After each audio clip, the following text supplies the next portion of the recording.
to serve God, what kind of people, a regular person, how he could serve God, and how what do you call it?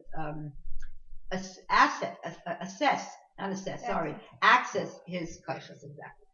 The concept of Beinin in Sefer Tanya, he's going to explain what exactly is this characteristic of this person that we're talking about, that is a regular person, not one that was given a special neshama, not Mechibus, Ula was special.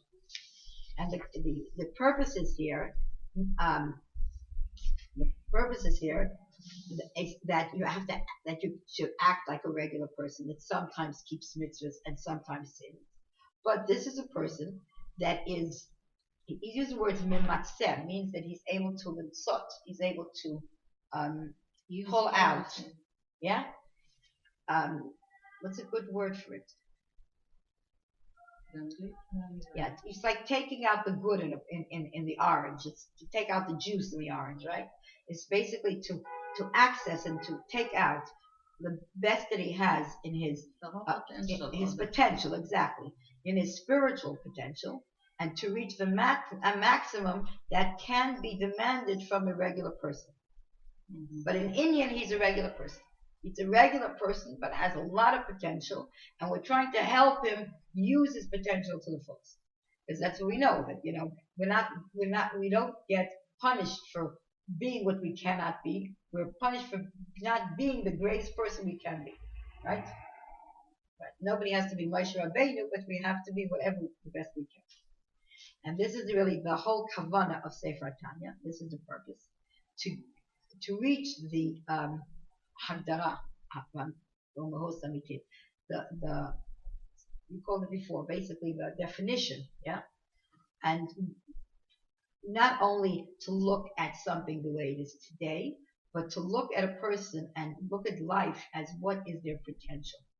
Not to see a person by saying at the level that he's functioning, because most of us do not function at maximum kaiches, especially spiritually.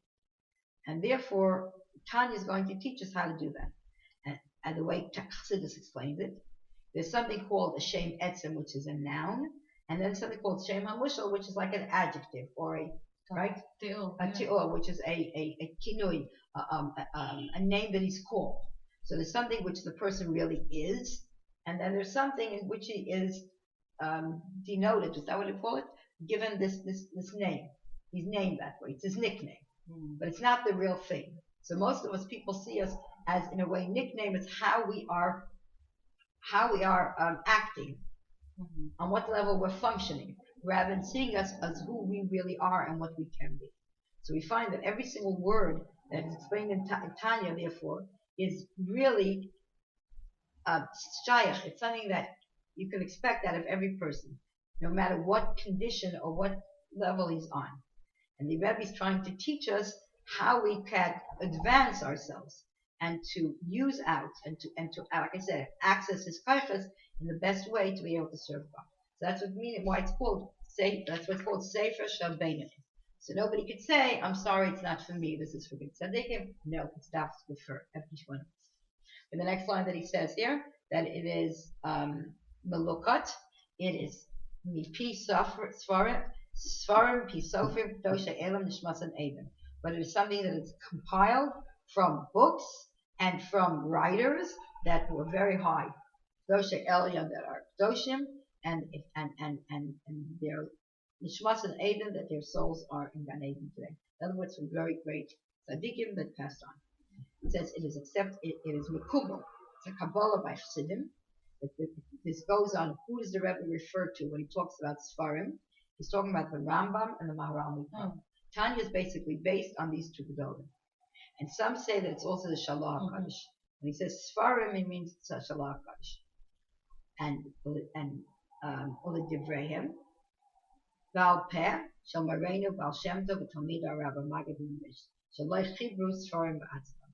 In other words, it's talking about Svarim and Sofrim. Svarim are books, so like we say the Shalach, the Rambam, the Maharal, and others are sofrim, but say things that were given over from mouth to mouth, from man to man, not things that actually wrote Sfarim.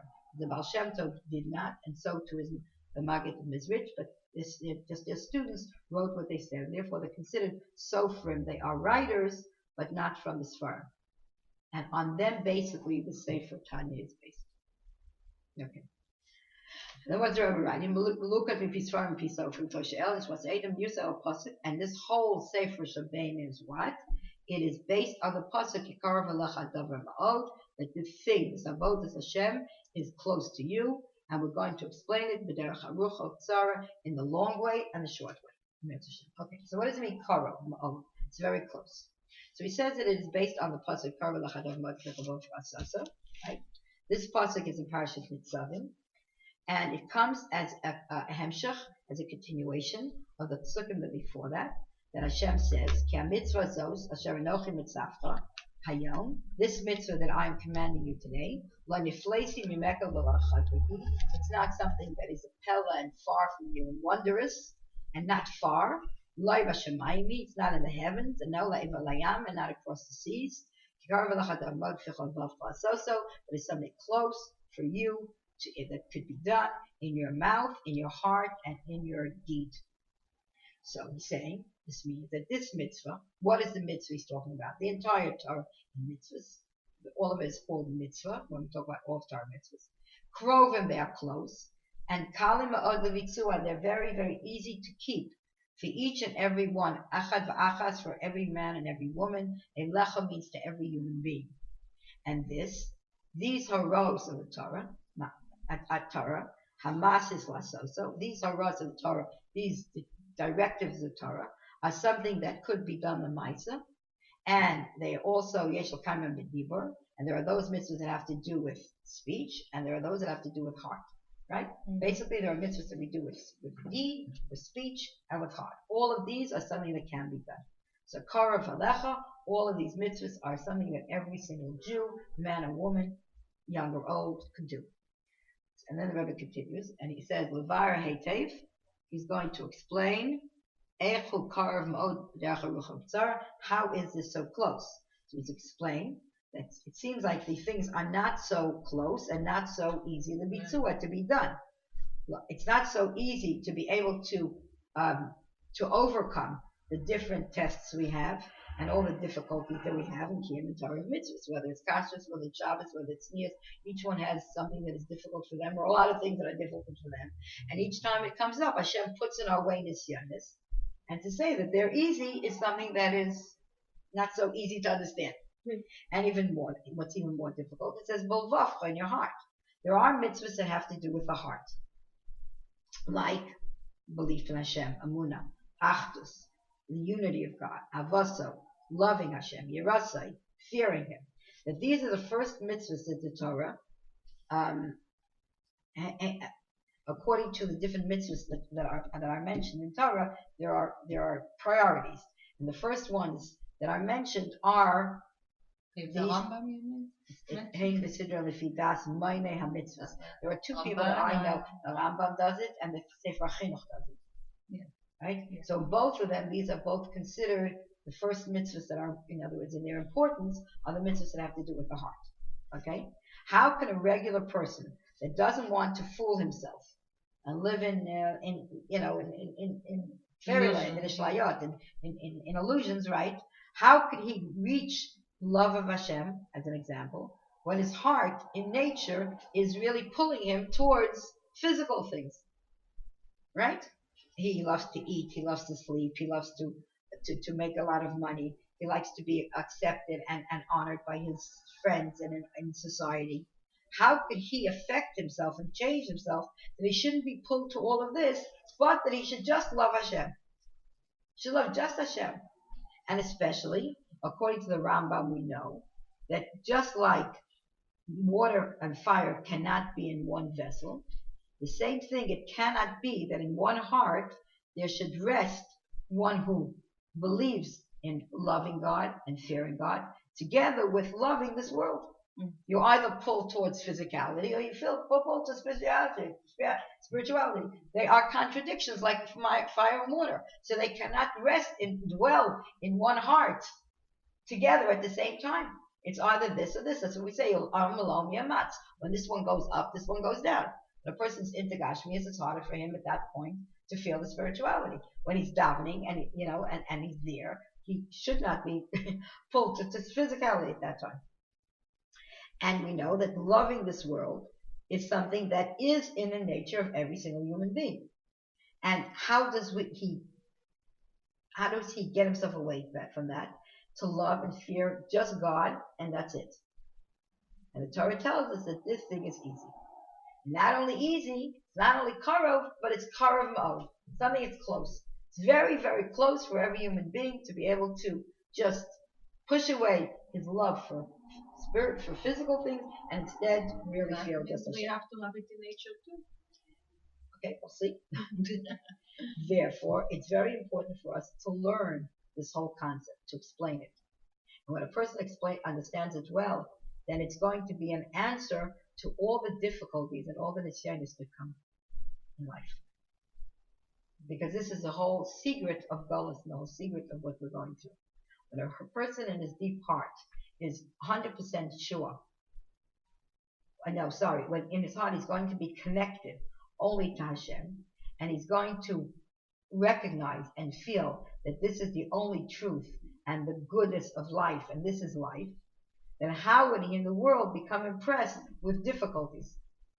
And therefore, chas v'sholem, disconnect himself from Hashem. In other words, when a person is 100% sure that Hashem is his whole chayas, and everything is only Hashem, and there's nothing but Hashem, then when things come up, it doesn't take him off the derech, because it's just a test. So when he's connected to that concept of everything is godly and everything is only from Hashem, then these things don't mean anything, because it's not like life and death starts with that. My son wrote me for this morning. He says, what's going on? So it's another day of decisions to be made. While I was walking here. Who was the youngest? My youngest sister got married. That's basically it. Every day is just, I have to get rid of these challenges in my way. I have to take care of these things. But I am basically connected to HaKadosh Baruch Hu, and everything is Him. I just have to be a little kli, a little, like puppet, that's just thinks that I'm making decisions, but I'm not really making decisions. And therefore, when it is a puppet, and therefore when things come, it's not really you. Don't get upset about them, because you're connected to Hashem. I always tell the story that, and I remember this morning, because the fire department was supposed to come this morning to check out this room. We have a PA there.